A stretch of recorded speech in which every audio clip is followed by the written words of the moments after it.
Yeah. But you know what, Corey?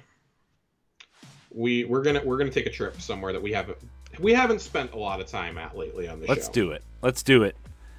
We're gonna take a trip to the lore corner. Lore corner. Sorry. Lore corner. These are the lore pieces are really beefy this time. Yeah. Like this expansion and this season, like there's less lore pieces, but they're like massively long. I've looked at some of these, like some of the lore books are only like 5 pages long, and for example, I got a Lord Saladin piece this week, and I was just like, God Almighty, like this is so long. I don't know if I'd get this all into one lore corner, but we're gonna do our best. I'm gonna go through and parse through and pick the good ones. Let's do it. Here we go. Fynch 1 from Lucid Tales. And this is all from Fynch's perspective, by the way. This and the next one we're going to read. You got to understand, none of us came here thinking grand schemes. None of us. There was just this urge, So we followed it, only to step into a world remaking itself. The light just thrashing away at darkness, pounding away, mountains sloshing into seas like sugar in the rain. A Hive throne world remade on a whim. I'm not what you call a believer. Not after the Red War. Not after the Tangled Shore. Not after a lifetime of never mattering just because I wasn't half of someone else's whole. But that made me feel again. And then I saw him, what was left of him, lying there. Just this corpse, dead maybe, 100 years? It's my night. I look and I know he's mine. Like hearing a song the first time and it's already stuck in your head. And in that moment, I think something good in me died. And 22 and Kamasi and Marseille, they're all raising their partners. Hive light bearers, every last one. You'd think it'd be impossible, but sure enough, all standing there.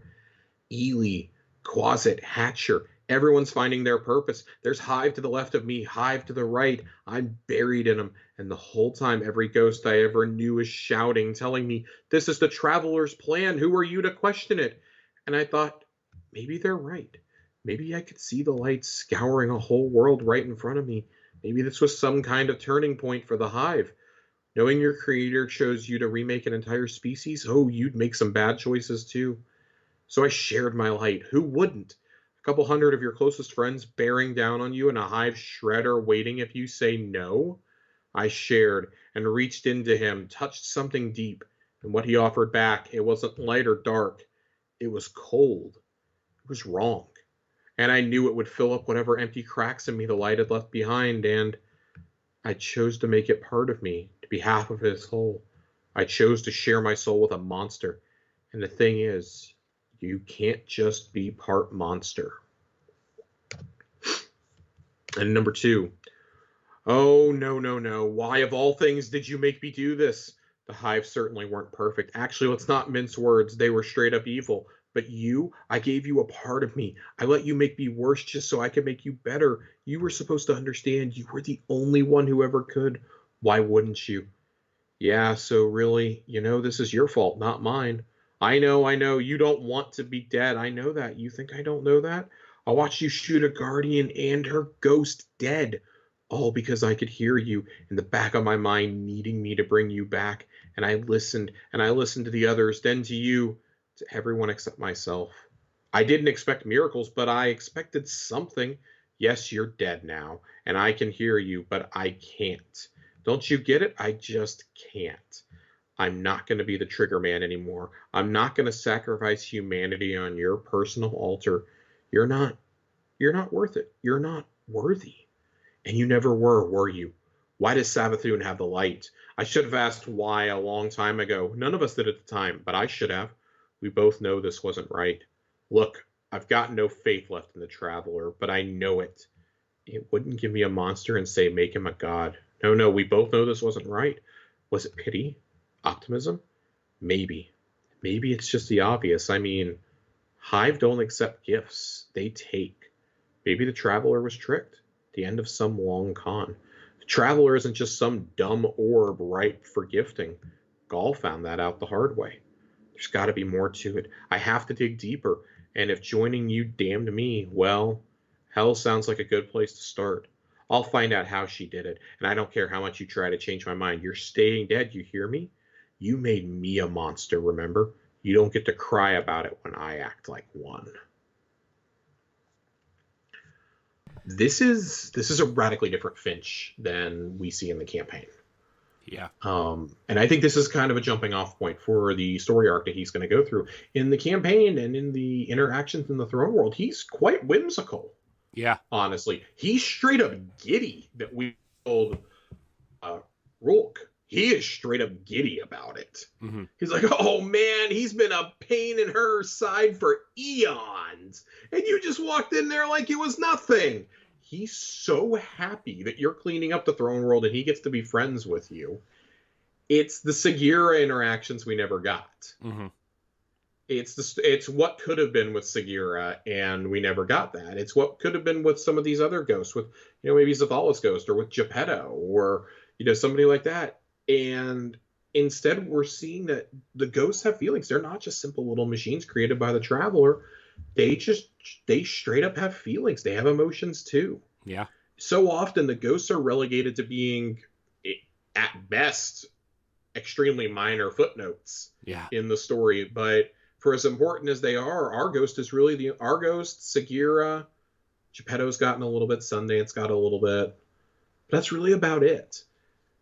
Until Glint. Yeah. Glint and now Fynch really have, I think, expanded the ghost lore so much. Like, Glint used to be pulled pork. Like, we knew about him in the lore that he had been searching for his guardian for so long, and the answer was he couldn't get to his guardian because Uldren was still alive. Yeah. And, there's only been ever one recorded instance of somebody being alive and getting a ghost, and that's Shin Malphur. Yeah. But you have to wonder, so things happen to these ghosts to make them the way that they are. They have real emotions and feelings. They're not just meant to be straight up good all the time. The fact that Fynch can resist the pull and the temptation of resurrecting his guardian is astounding in and of itself. Yeah. Because we know, like, Drifter keeps his ghosts tucked away. Yeah. We know that the Dredgens, their ghosts have crossed over and they're committing acts with them. Mm-hmm. We know the fallen guardians that have come to stasis, that their ghosts, serve them basically. I mean, look at the story of Gilgamesh and Katabai. Gilgamesh fell to the scorn and ultimately betrayed Katabai. Mm-hmm. Kept resurrecting him to be executed over and over and over and over and over again until they just killed themselves. And if there's one thing that's come out of like the last 2 years of storytelling, I would say since Beyond Light, it's really been that we're going to continue to get more and more of these ghost emotions. We got so many of our ghosts during Beyond Light and then during this campaign as well.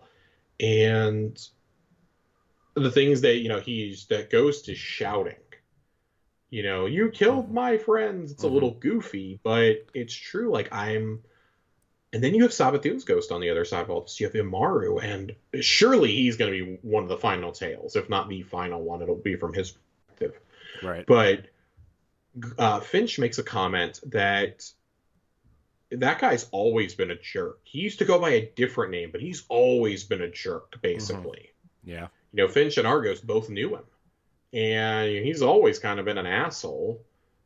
This is the dude who is just, and God, you want to talk about a schemer. He may be a bigger schemer than Savathun at this point. Yeah, I mean, it kind of sounds like it. I mean, it also kind of sounds like they're made for each other at this point. Oh, they are. And I mean, your ghost is supposed to be, right? It's supposed to be a reflection of your personality. You look at the interaction between how Glint makes Crow the best he can possibly be, how Geppetto supports Saint, how I'm sure Fynch would have supported his guardian. It's my honest hope. I wish there was a way that he could pick another guardian, because I would really love for him and Mithrax to be buddies. Yeah. I think they would just both be in the party of we're happy to be here. Yeah. You really don't think that you don't think that that's going to happen at some point where like these hive ghosts are going to like, as they rebel, they choose new guardians to like fight against their old guardians at some point? I don't think you can do that. Everything we know about ghosts is ghosts have preordained partners.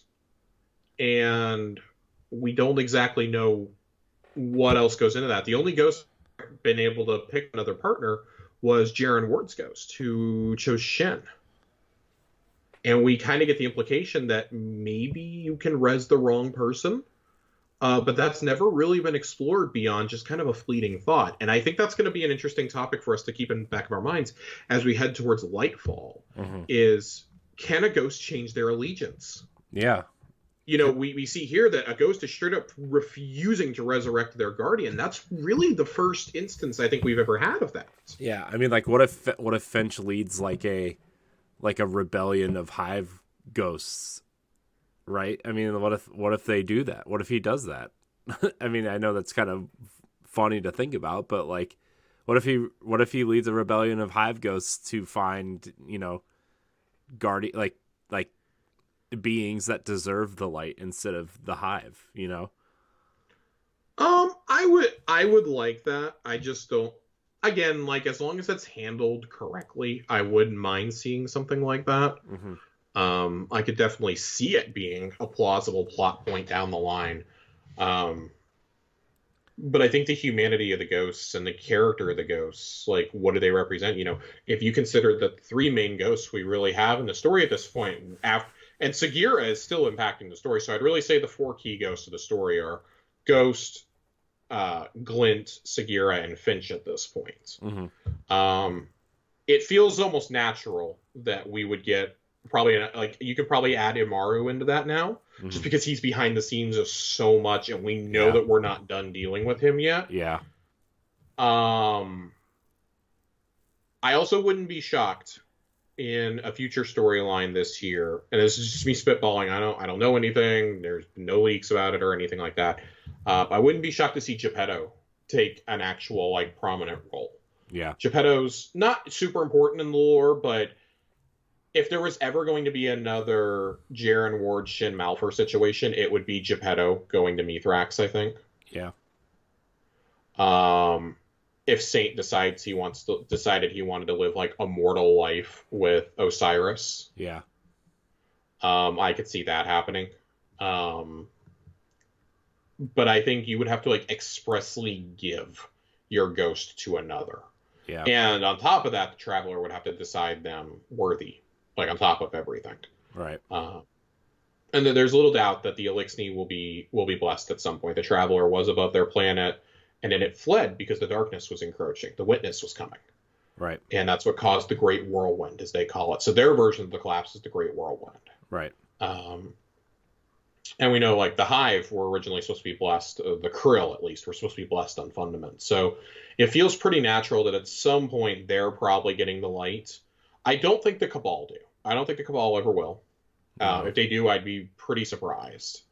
But it feels natural for Mithrax, and at least Mithrax and his daughter, to likely be blessed by the light. Right. Him and Sigir at some point. Yeah.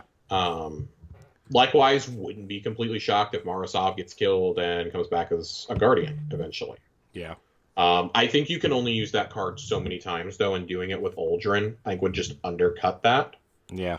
I don't want the Ghost to be get out of jail free card for our favorite characters, right? But it feels like at least Mithrax, that would likely be a series long payoff. Like we talk about things that could bridge the gap to a Destiny 3.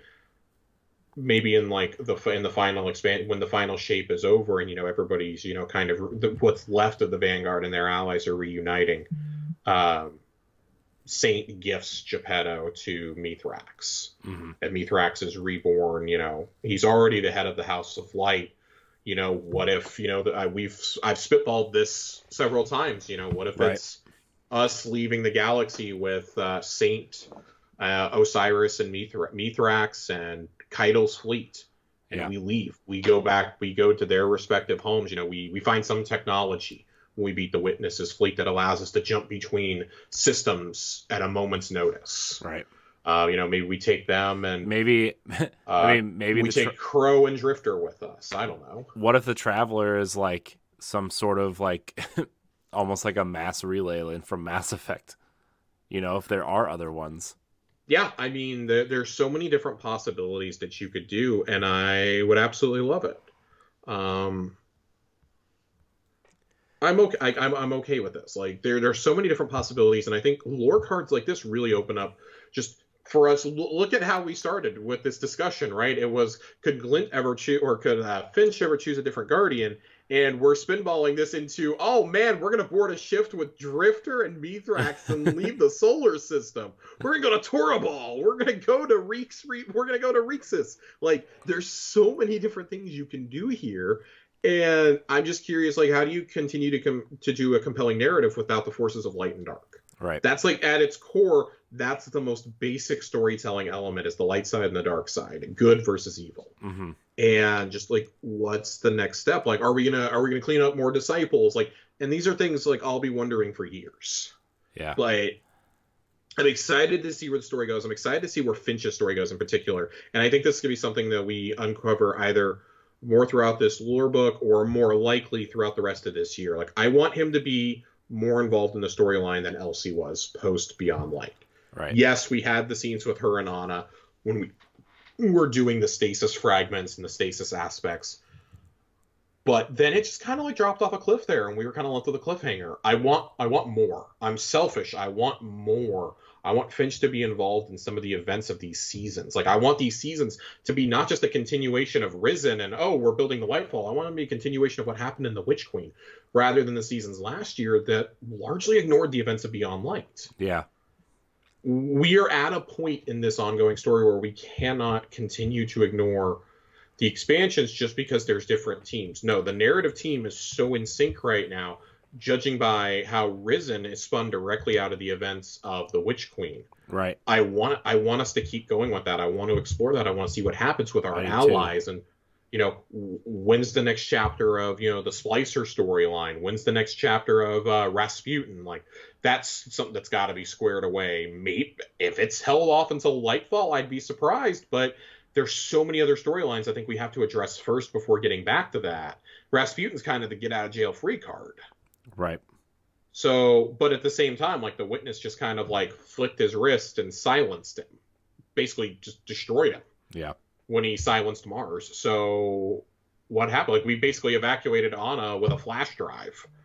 Like, well, she's the only one that listened to us, by the way. Yeah. So, like, is there a possibility that, well, we know Vance is dead, Sloan is missing, Asher is part of the Vex network now. Does Sloan come back as a disciple? Like, there's so many things that can happen. You know, the she and the falling to the darkness. Like, there's so many things that can be dealt with here, just spinning out of this one conversation and out of theories from the raid.